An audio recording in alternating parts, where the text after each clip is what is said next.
2 bulan resmi menyandang status suami istri, Maxim Buttier mulai mengungkap hal-hal unik tentang sang istri yang baru ia ketahui.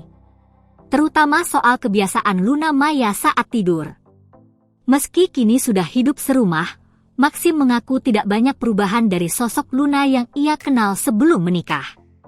Aktor yang pernah menjalin hubungan dengan Prilly Latuconsina ini juga menyebut bahwa kepribadian Luna tetap konsisten, baik sebelum maupun sesudah menikah. Namun, satu hal kecil mulai ia sadari setelah berbagi tempat tidur dengan Luna. Ternyata Luna suka mendengkur.